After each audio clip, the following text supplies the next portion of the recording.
Hey guys, it's Vicky here. Let's talk Fear the Walking Dead.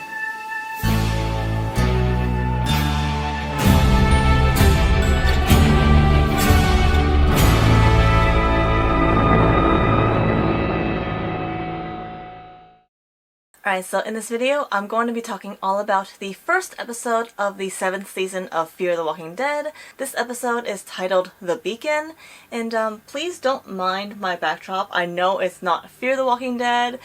My Fear the Walking Dead backdrop has not come yet, so for the time being, I'm going to be using the first season's Walking Dead background. Hopefully, I'll have my Fear the Walking Dead backdrop by episode 2. Hopefully not any later than that. If it is, then I'm really sorry about that. Just don't mind this. This is just for now. If you have not watched the first episode of Season 7, I highly suggest you do so before watching this video, just because I will be deep diving into every single scene of this episode, so just to avoid major spoilers for yourself, go watch that episode first and then come back here to see if you agree or disagree with what I have to say. With all that being said, let's get straight into it. The episode begins with an unknown man in a gas mask wandering around scavenging for food and supplies. He makes it back to his van where he'd been staying for quite a while. He continues to go out, finding a lighthouse and seemingly going through the same path the next few days, until he decides to finally cook the possum that has been out in radiation, as he's been unable to find anything else. The man sets up a camp in an area that seems to be untouched by radiation, but then gets taken by another group of masked people after he had knocked himself out. Now, in this first scene, I was trying to figure out if we knew the person behind the gas mask. Like, I was looking in the eyes of the gas mask just to see if we knew who he was, but clearly we actually don't know who he is. And I really like that they were introducing this new character and just showing a completely new person's perspective of this new world of walkers after a bomb had gone off. Because when he was exploring the place, going around looking for food, there was a scene where he went through I guess it was like a burnt forest of trees were just burning, and then there was just all this green smog around, and I really like that they were able to show us, the audience, how much this blast actually affected the surrounding area and how hard it is to breathe. And I don't think anyone can survive that toxicity in the air anymore without a gas mask.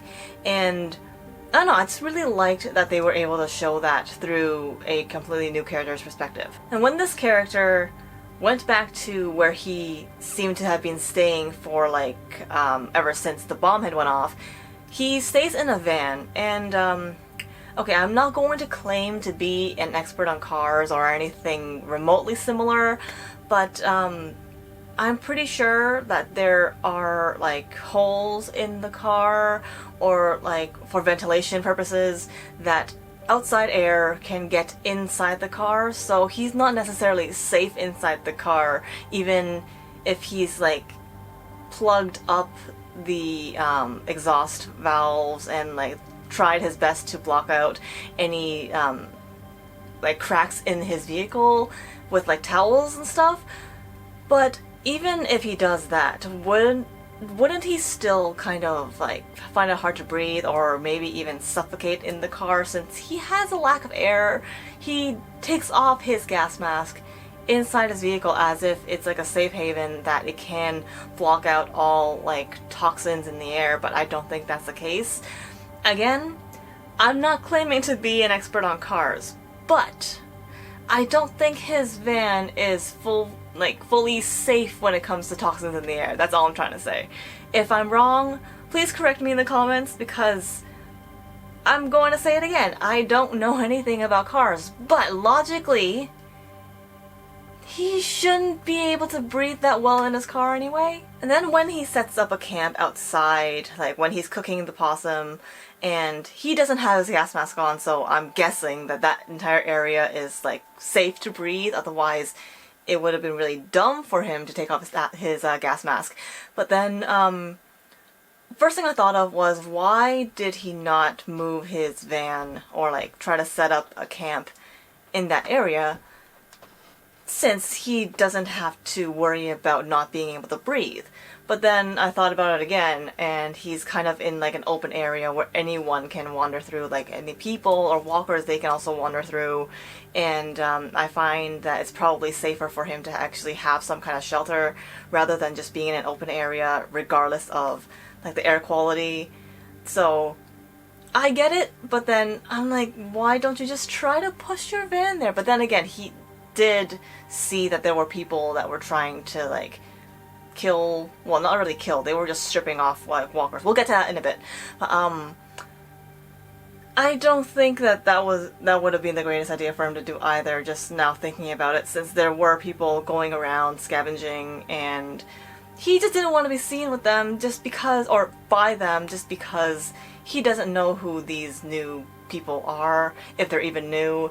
And yeah, and then finally when he's confronted, I guess, by a new group of people that literally just saved him from a walker, he just slips and hits his head on a wooden log. There's no other logs in this area, and he just happens to go in the direction and slips in a like the perfect angle or distance from the log to hit his head on the log.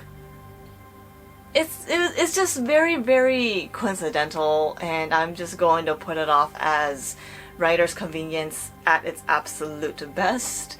And like, I get it, they needed a plot device to bring this guy back without killing him or injuring him any more than he already has himself, and it's just, I just found that really funny that like they had to have this one specific perfect log just lying there for him to hit himself on, and it's just, wow, coincidence is just there. The man gets taken to a community where he is checked for bites and cleaned. He is then taken to an elevator, where they ride up, but the man attempts to escape. He grabs a sword, but is then caught by Victor Strand. Now when they took this man to get cleaned and bathed, basically by like these, at the time, unknown people, I was a little confused of exactly where he was, but then when they took him to the elevator, it clued in, and I was like, oh, he's taken to Strand's community, because at the end of season 6, Strand was in a tower with Howard, and he was like on the one of the very top floors, just looking at the blast. So right away, when he was taking it into the elevator, I was like, hey, it's Strand! We're gonna see Strand! Yay! Like, they made it obvious that we were going to have this new guy meet Strand, and even when I already knew it, I had this really big grin on my face, especially when we heard Strand's like voice, and I was like, yep, there he is.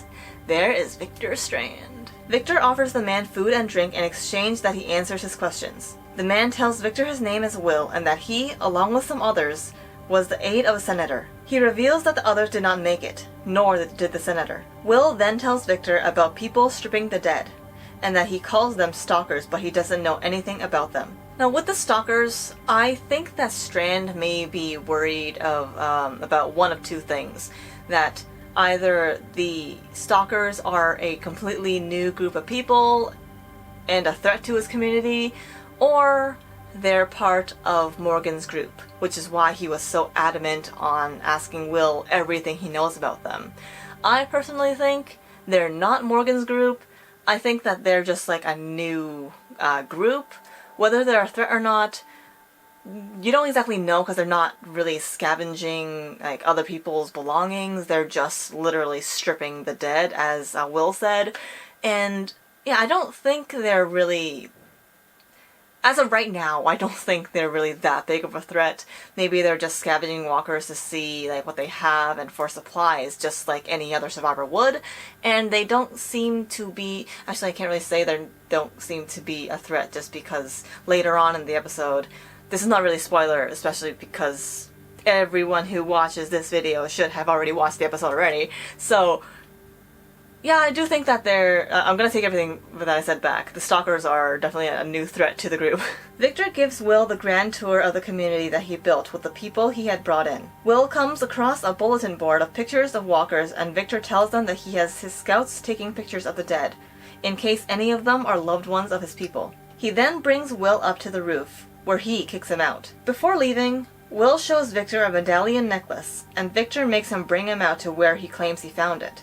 Now, when Strand tells Will about the bulletin board with the pictures, and he says that it's to bring closure to the people that they might be his people's loved ones, I think that's only part of the truth. Like, that might be what he tells other people, but then I think it might also be a reminder to Strand himself and to all the other people who don't know the people in the pictures that this is what they could become. This is a reminder of what is on the outside world and that they're safe inside with them, or with him rather, and that's my feeling that I get. It might actually be more foreclosure, but then that's like the feeling that I get from this bulletin board. And with the medallion, when Victor sees that, like, when he holds the medallion in his hand, like right when we get that shot and when we see it, Victor sees it as well, and right at that moment there is a very sentimental soundtrack in the background, and I really, really love that because it does add a lot of more emotion into the scene, and it's like that's activating Strand's like emotional side, like a sentimental side, and immediately we know that he's thinking about Alicia because this medallion was given to Alicia by Strand, and I just really like that tiny detail that they added because, like, without the sentimental music in the background, I don't think, well, for me anyway, I don't think that it would have been all that emotional. Just, I love soundtracks. You guys know this. I love soundtracks and just like those little Easter eggs that just add on to the moments, and I'm really glad that they added this in. Will brings Victor back to his van, and Victor then figures out that he had planned this. Before Will can answer any of Victor's questions though, stalkers come and fire at them, drawing in walkers, and they kill Victor's people. Will finally tells him the truth when Victor seems adamant to go find Alicia himself at the hotel where Teddy had left her. Victor ends up leaving Will behind anyway and goes off on his own. Now, what I was mentioning before about deciding whether the stalkers were good or bad people, I had kind of forgot that the stalkers came and were shooting at them, so that makes me think that the stalkers are bad. But then they didn't actually kill any of the people, they just drew walkers in with the gunshots and killed Strand's people. But anyway, they were shooting at them when they didn't have to. And that makes me think that the stalkers are more likely to be a group of bad people rather than good ones. Because good people typically don't shoot at other people. Honestly, when Strand was pressing on Will's wound to try to get him to talk, and then he was going to leave him in his van alone, I honestly got the feeling that Victor was going to push him into the walkers and just use him as a decoy so that Strand can get away. We've seen him do that before with like another guy. His name just slips my mind right now, but this was in the last season. And he did that, so I thought that that was what Strand was going to do, but it didn't happen, and I'm rather glad for that, and yeah. But I did find it really sweet, though, that Strand was willing to go out of his way to find Alicia, make sure she's safe, and just to, yeah, I think he just wants to make sure that she is safe. Like, that might not be his intention that he tells other people, but I think that that really is his only intention, is to make sure she's alive and that she's well and that she's safe. And I really don't get that Strand has any other, like, ill intentions for her. Victor makes it to the lighthouse Will had been to previously to hole up for the night. Will then finds him and holds him at gunpoint. Will reveals that he was with Alicia and that she was their leader in the bunker where Teddy had locked her up. He then tells Strand that he didn't do what Alicia wanted because that meant getting her killed in order to save the others. And that's what got him kicked out. Will tells him that he thought if he brought Victor back to Alicia, then she might let him back in. Victor then asks for the medallion back, but then tries to kill Will yet again. Now this is how great of a character Alicia is.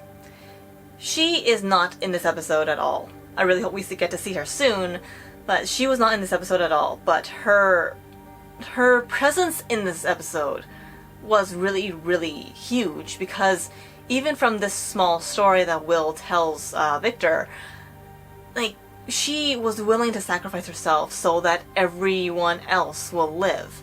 But then that really makes me wonder what exactly she was asking him to do. Like, why would letting Alicia die alone save everyone else? Like, what exactly would that be?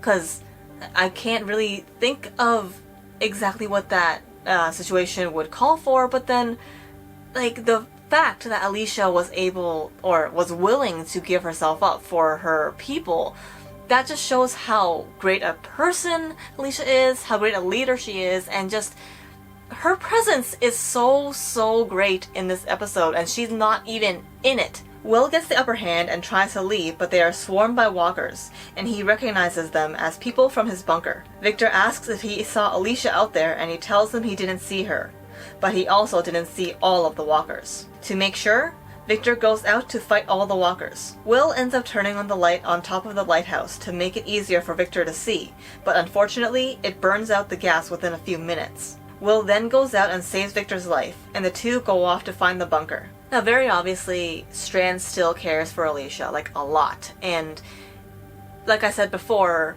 Strand just wants to make sure that she's alive and that she's well and that she's safe, and it's very obvious here because he can't really hide it when he's asking Will whether he saw Alicia out there or not, and he just wants to make sure 100% that she has not died, she's not one of the walkers, and, like, I still find that really, really sweet, and it shows that Alicia is the only person who can bring that side of Strand out, and I think that that's what really, really scares him in the end. Now, when Strand and Will were going to find Alicia in her bunker, or trying to make it to the bunker, they're riding a horse.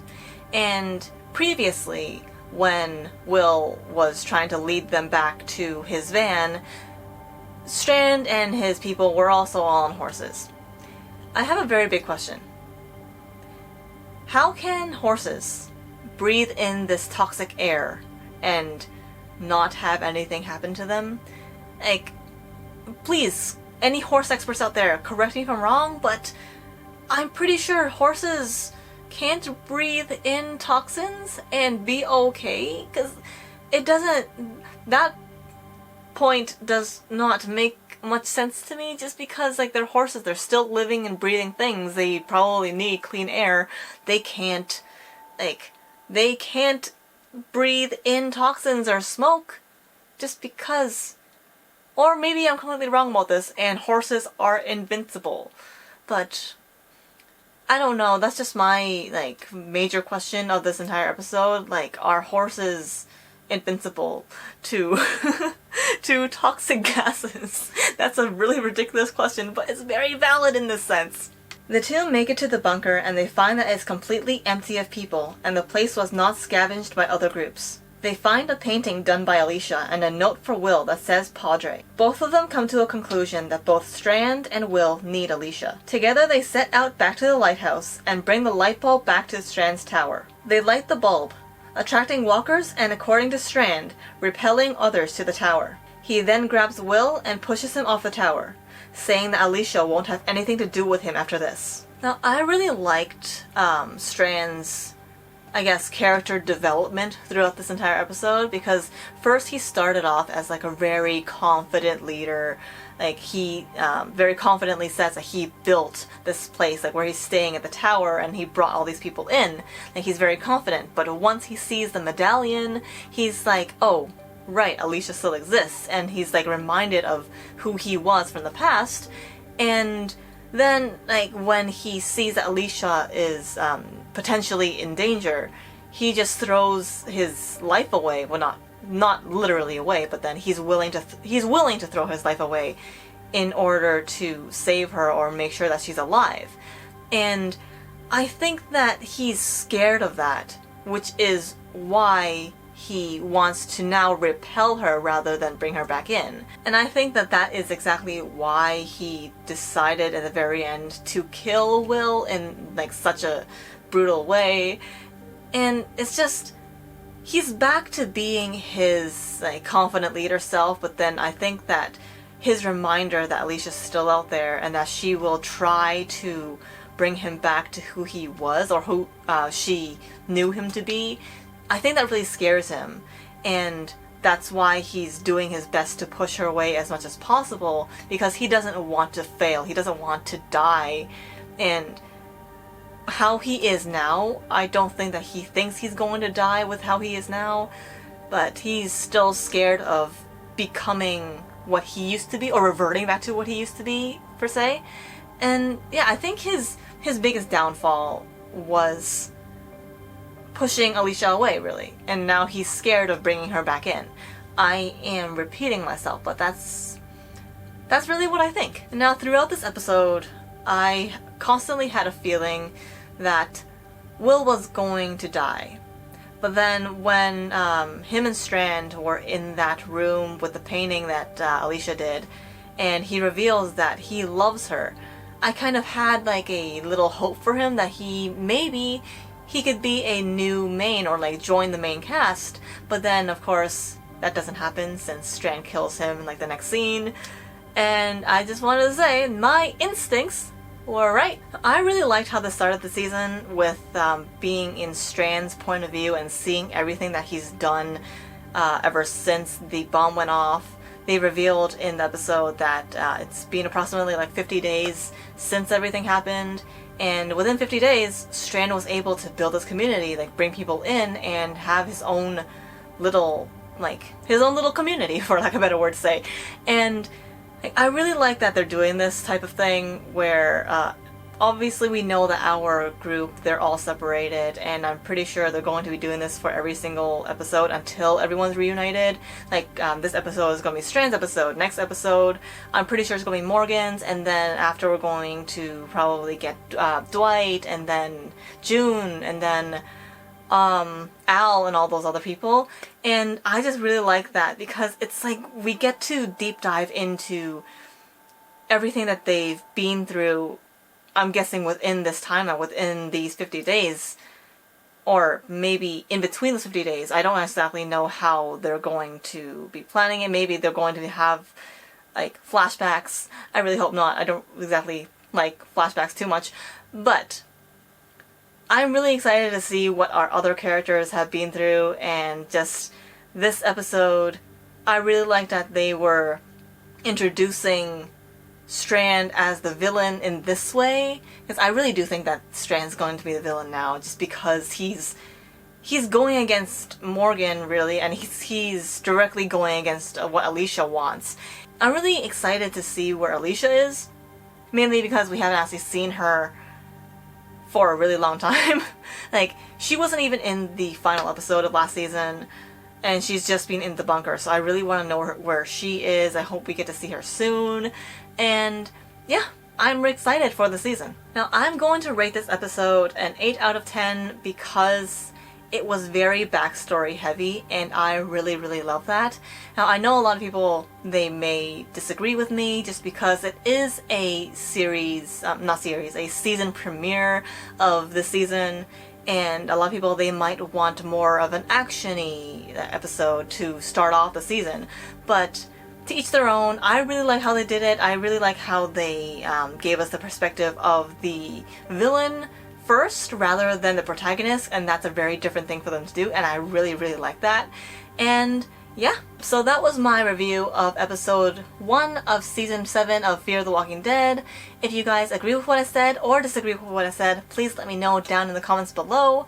And if you enjoy my video, please let me know with a thumbs up. And if you guys have not already subscribed to my channel and would like to see future content, please hit that subscribe button. I would really appreciate that.